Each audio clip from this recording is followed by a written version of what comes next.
प्राचीन समय की बात है। उज्जैन में राजा भोज राज्य करते थे। उनके बारे में कहा जाता था कि वे बड़े ही न्यायप्रिय, दानी, साधु संतों का सम्मान करने वाले राजा। उनके जितना दानी महापुरुष इस काल में अभी तक न हुआ था। वे इतने न्यायप्रिय थे कि हर घटना का दूध और पानी का पानी कर। बहुत समय पहले की बात है। उन्हीं के राज्य में एक किसान रहता था जिसने अपने खेत में सब्जियों की खेती की थी। उसने पूरे खेत में अच्छे से बीज बोए थे और पूरे खेत की देखभाल एक समान रूप से करता था।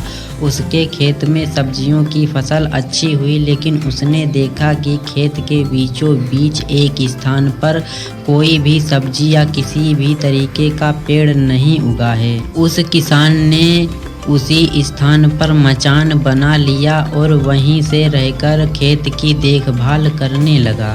मगर जब वह मचान पर चढ़ता था तो कुछ अचानक नया होता था। वह जब भी मचान पर चढ़ता था जोर जोर से चिल्लाने लगता था, राजा भोज को पकड़ो, राजा भोज को दंड दो, वह मेरा अपराधी है, उसने मेरा राज्य छीन लिया है, उसे अभी पकड़कर यहाँ लाओ। ऐसा कई महीनों तक चलता रहा। धीरे धीरे यह बात राजा भोज के कानों में पड़ गई। राजा भोज ने कहा कि मैं इस घटना और उस आदमी को अपनी आंखों से देखना चाहता हूँ। राजा के मंत्रियों ने राजा को साथ लिया और चल दिए उस किसान के खेत के पास। राजा ने एक झुरमुट की आड़ से देखा। वह किसान अपने खेत पर आया और उस मचान पर चढ़ते हुए वह चिल्लाने लगा कि राजा भोज को पकड़ो, वह मेरा अपराधी है, उसने मेरा राज्य छीन लिया है। यह घटना देखकर राजा भोज को बहुत दुख पहुंचा। वे अपने महल लौट गए, मगर पूरी रात उनको नींद नहीं आई। सुबह उन्होंने राज्य के सबसे अच्छे ज्योतिषी और महान पंडितों को अपने महल में बुलाया और उस घटना के बारे में पूछा।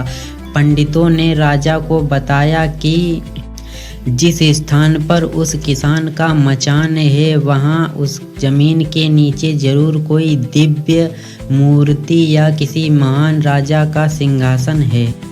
राजा भोज ने तुरंत आदेश दिया कि उस जमीन की खुदाई की जाए। कई हफ्तों तक उस जमीन की खुदाई चलती रही। अचानक उस जमीन से चमका एक बहुत विशाल भारी सिंहासन, जिसके चारों ओर बड़ी सुंदर 8 पुतलियां बनी हुई थीं।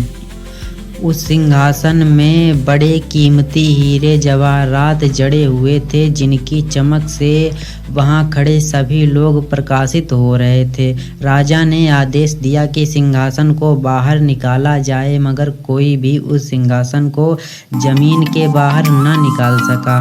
फिर पंडितों ने राजा को सुझाव दिया कि यह सिंहासन देवताओं का है। जब तक राजा खुद इसकी पूजा अर्चना नहीं करेंगे, तब तक यह सिंहासन जमीन के अंदर से नहीं निकलेगा। राजा ने ऐसा ही किया और वह सिंहासन इस तरीके से जमीन के अंदर से निकल आया मानो कि कोई फूल की कली हो। राजा को वह सिंहासन बड़ा ही पसंद आया। उन्होंने आदेश दिया कि राजकोष के खजाने से इस सिंहासन की मरम्मत कराई जाए और मैं आज से इस सिंहासन पर बैठूंगा। उस सिंहासन को बिल्कुल ठीक होने में 8 महीने लग गए। जब वह सिंहासन बनकर तैयार हुआ तो सभी लोग उसको देखकर दंग रह गए। उसके जैसा सिंहासन कभी भी ना हुआ था और ना ही होने की संभावना थी। राजा ने दूर दूर तक सभी लोगों को आमंत्रित किया। पड़ोसी राज्य के राजाओं को भी आमंत्रित किया। ढोल बाजे बजाए गए, महल में खुशियां मनाई गई। सभी लोग प्रसन्न थे। पुराने सिंहासन को हटाकर अब उस सिंहासन को राजा के महल में स्थापित किया गया। मुहूर्त के अनुसार राजा भोज उस सिंहासन पर बैठने के लिए तैयार हुए। राजा भोज आगे बढ़े और जैसे ही दायां पैर बढ़ाकर सिंहासन पर बैठने चले, तभी उनमें से एक मूर्ति बोली, राजा और खड़े सभी लोगों को बड़ा आश्चर्य हुआ कि कोई निर्जीव मूर्ति कैसे बोल सकती है। राजा ने उस मूर्ति से कहा कि तुम कौन हो और तुम निर्जीव होकर भी कैसे बोल सकती हो? यह सिंहासन क्या कोई जादुई या मायावी सिंहासन है? तब उस पुतली ने बताया कि मेरा नाम रत्नमंजरी है और यह सिंहासन किसी ऐसे वैसे राजा का नहीं, यह सिंहासन महान राजा विक्रमादित्य का है। राजा भोज ने उस पुतली से पूछा, क्या वो मुझसे भी महान थे? रत्नमंजरी ने कहा, हाँ, तुम बड़े दयालु, कृपालु और दानी हो, मगर तुम्हें इन सभी बातों का घमंड है, परंतु राजा विक्रमादित्य ऐसे नहीं थे।